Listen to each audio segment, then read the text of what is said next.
بسم اللہ الرحمن الرحیم۔ السلام علیکم معزز ناظرین، آپ دیکھ رہے ہیں SRM PD نیوز چینل۔ ہم آپ کو اپنے چینل میں خوش آمدید کہتے ہیں۔ اس سے پہلے کہ ہم نیوز بلیٹن کا آغاز کریں، آپ سے التجا ہے کہ آپ ہمارے چینل کو سبسکرائب کریں، لائک کریں اور گھنٹی کو پریس کریں تاکہ ہماری آنے والی تمام ویڈیو آپ تک پہنچتی رہیں۔ تو آئیے چلتے ہیں نیوز بلیٹن کی طرف۔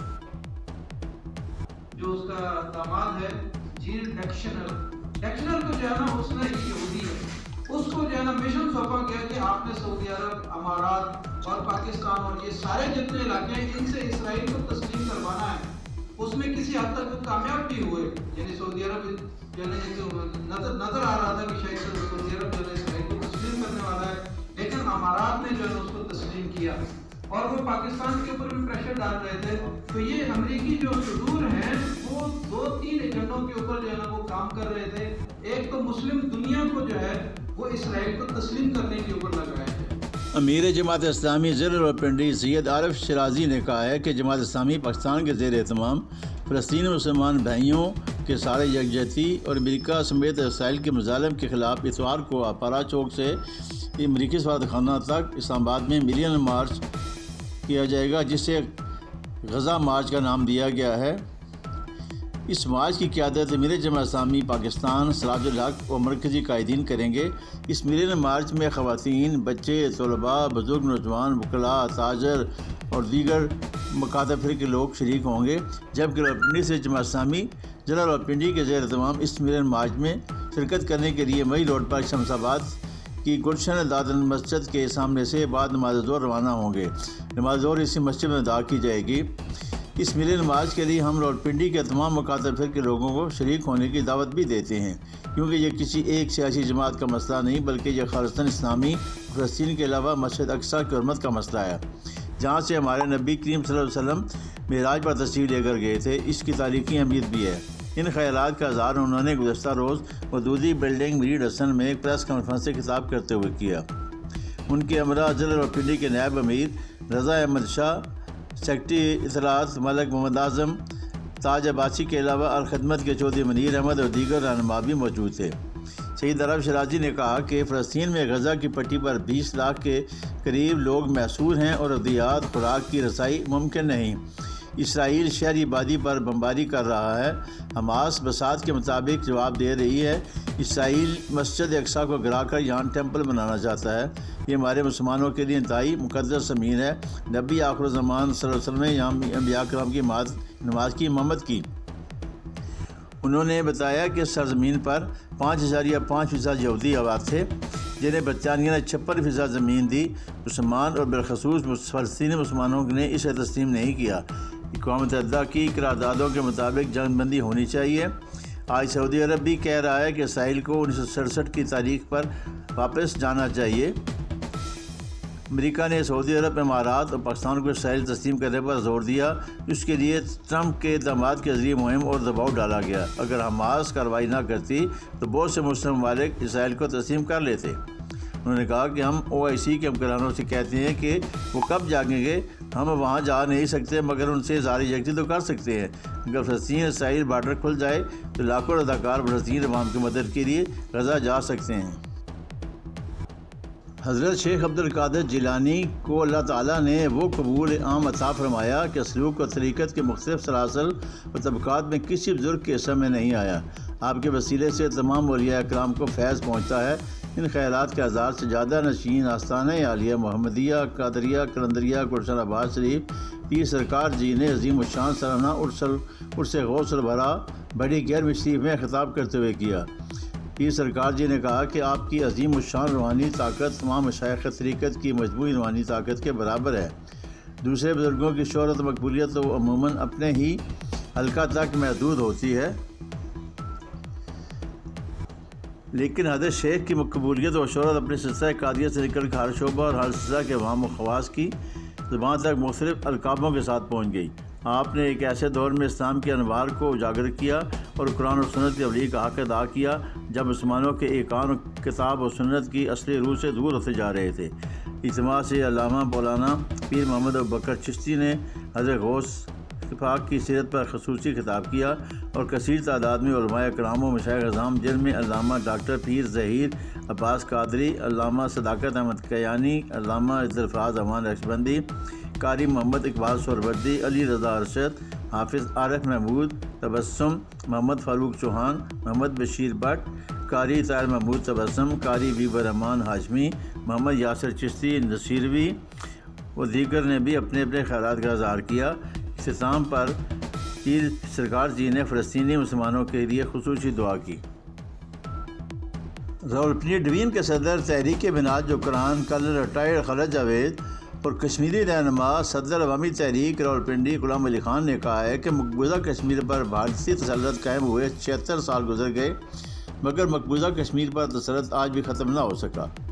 کشمیری مسلمانوں نے لاکھوں جانوں کی قربانیاں دے کر تحریک آزادی کشمیر کو زندہ رکھا ہوا ہے۔ عالمی ضمیر مردہ ہو چکا ہے جس کو جھنجھوڑنے کی ضرورت ہے۔ انسانی حقوق کے ٹھیکیدار کشمیر اور فلسطین پر دوغلی پالیسی اپنائے ہوئے ہیں۔ یورپی ممالک میں ان کا کتا بھی مر جائے تو پوری دنیا میں بویلا مچ جاتا ہے، جبکہ دوسری طرف فلسطین میں معصوم بچوں، خواتین، اسپتالوں، مساجد اور تعلیمی اداروں کا بھی خیال نہیں رکھا جا رہا۔ ان خیالات کا اظہار انہوں نے یوم سیاہ کے موقع پر زرعی ہیڈ کوارٹر پر منعقدہ تقریب سے خطاب کرتے ہوئے کیا۔ اس موقع پر صدر تحریک منہاج القرآن انار خان گوندل، ناظم تحریک شعیب اعوان، عثمان ارشد اور دیگر نے بھی خطاب کیا۔ مقررین نے کہا کہ اقوام متحدہ کی قراردادوں کے باوجود مسئلہ کشمیر کا حل نہ کر کے بھارت کی جانب سے عالمی قوانین کی دھجیاں اڑائی جا رہی ہیں۔ دوسری جانب فلسطین میں مظالم کی انتہا ہو چکی ہے۔ فلسطینی مسلمانوں کی نسل کشی اور بدترین ظلم بمباری کے ذریعے نسل کشی جاری ہے، مگر افسوس 57 سے زائد اسلامی ممالک ٹس سے مس نہیں ہو رہے۔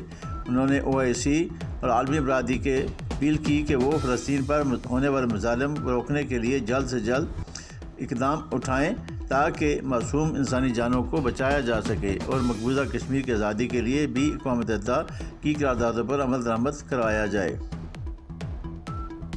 پاکستان مسلم لیگ نون کے رہنما اور سابق تحصیل ناظم حامد نواز راجہ نے نواز شریف کو مرد بحران اور پاکستان کا نجات دہندہ قرار دیتے ہوئے کہا ہے کہ نواز شریف کی وطن واپسی سے نہ صرف مسلم لیگ نون پوری طاقت کے ساتھ زندہ ہوئی ہے بلکہ پورے ملک میں سیاسی اور انتخابی ماحول بننا شروع ہو گیا ہے۔ ملک میں موجودہ سیاسی و معاشی عدم استحکام کی تمام تر ذمہ داری تحریک انصاف پر عائد ہوتی ہے، جس نے بالخصوص 3.5 سال میں قوم کی منفی برین واچنگ کی۔ آرمی چیف اور نگران حکومت کی پالیسیوں کے ثمرات عوام تک پہنچنا شروع ہو گئے ہیں۔ موجودہ صورتحال میں الیکشن سے قبل مہنگائی پر قابو اور عوام کو واضح ریلیف ناگزیر ہے۔ ان خیالات کا اظہار انہوں نے گزشتہ شام راولپنڈی پریس کلب کے دورے کے موقع پر صحافیوں سے غیر رسمی گفتگو کرتے ہوئے کیا۔ اس موقع پر incharge Rawalpindi press club Shakila Jalil اور صحافیوں کی بڑی تعداد موجود تھی۔ راجہ حامد نواز نے کہا کہ میں پرانا مسلم لیگی ہوں، مسلم لیگ سے گہرا رشتہ ہے۔ مسلم لیگ خواہ کاف کی شکل میں ہو یا نون کی شکل میں ہو، یہی وجہ ہے کہ پیشکش کے باوجود نامساعد سیاسی حالات میں بھی تحریک انصاف میں شمولیت نہیں اختیار کی۔ میری خواہش ہے کہ پوری مسلم لیگ کو ایک پلیٹ فارم پر متحد کیا جائے۔ نون لیگ میں شمولیت کے حوالے سے انہوں نے کہا کہ چودھری شجاعت اور چودھری پرویز کے درمیان دوری کی وجہ سے مجھے ذاتی اور سیاسی نقصان ہوا ہے۔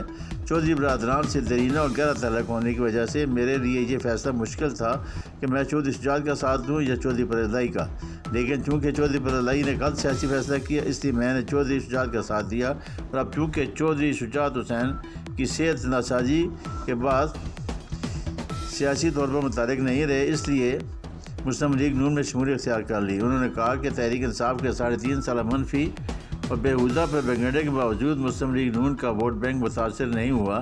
تحصیل ناظم کے طور پر عوامی خدمات کے سلسلے میں راولپنڈی کے عوام کی خواہش ہے کہ میں انتخابات میں حصہ لوں۔ ایک سوال کے جواب میں انہوں نے کہا کہ 3 مارچ کے بعد سے راجہ بشارت سے کوئی ملاقات نہیں ہوئی۔ انہوں نے کہا کہ 9 مئی ایک واقعہ ہے جس کے بعد ہم کسی سپورٹ نہیں کر سکتے، ایک ایسا واقعہ ہے کہ جس کے بعد ہم کسی سپورٹ نہیں کر سکتے۔ البتہ میری خواہش ہے کہ راجہ بشارت دوبارہ نون لیگ میں شمولیت اختیار کریں اور ہم تینوں بھائی دوبارہ ایک سیاسی پلیٹ فارم پر اکٹھے ہوں۔ انہوں نے کہا کہ عوام کو اب تحریک انصاف کے منفی پروپیگنڈے اور جادوئی اثرات سے باہر نکل کر شخصیت پرستی کے بجائے حب الوطنی کے جذبے کے تحت سوچنا چاہیے اور عمل کرنا چاہیے۔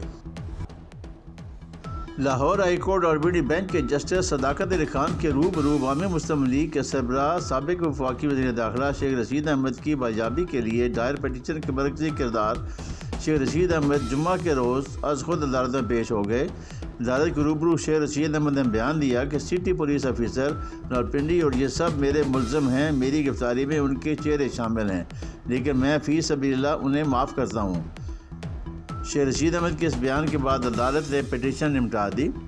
گزشتہ روز سماعت کے موقع پر ڈی ایس پی لیگل عدالت میں پیش ہوئے۔ اس موقع پر شیخ رشید احمد کے وکیل سردار عبدالرازق خان، ان کے معاون سردار شہباز خان بھی عدالت میں موجود تھے۔ اس موقع پر شیخ رشید احمد نے عدالت کے روبرو موقف اختیار کیا کہ یہ ساری بدعت پنجاب پولیس کی تخلیق کردہ ہے، جس پر عدالت نے استفسار کیا کہ آپ تو چلا کاٹنے گئے تھے، تو پھر یہ بدعت پولیس کی کیسے ہوئی؟ جس پر شیخ رشید احمد نے کہا کہ مجھے پہلے پولیس نے اٹھایا، اس کے بعد میں چلا کاٹنے چلا گیا اور ساری صورتحال میں پولیس قصوروار ہے۔ یہ غریبوں کے بچے اٹھا کر لے جاتے ہیں، پھر ان سے پیسے مانگتے ہیں، پھر تشدد کے بعد ان کی ویڈیو بنا لیتے ہیں کہ سیڑھیوں سے گر کر ان کی ٹانگیں ٹوٹ گئی ہیں۔ شیخ رشید احمد نے کہا کہ میں چلا کاٹنے جہاں گیا تھا وہاں میری عمر کا لحاظ رکھا گیا، لیکن پولیس نے میری عمر کا بھی لحاظ نہیں رکھا، جس پر عدالت نے استفسار کیا کہ اگر آپ چاہتے ہیں تو عدالت انہیں طلب کر لے۔ جس پر شیخ رشید احمد نے جواب دیا کہ اللہ کی ذات بڑی ہے اور اللہ کی رضا کے لیے فی سبیل اللہ سب کو معاف کرتا ہوں، البتہ سی پی او راولپنڈی اچھا بندہ نہیں ہے۔ شیخ رشید کے بیان کے بعد عدالت نے پٹیشن نمٹا دی۔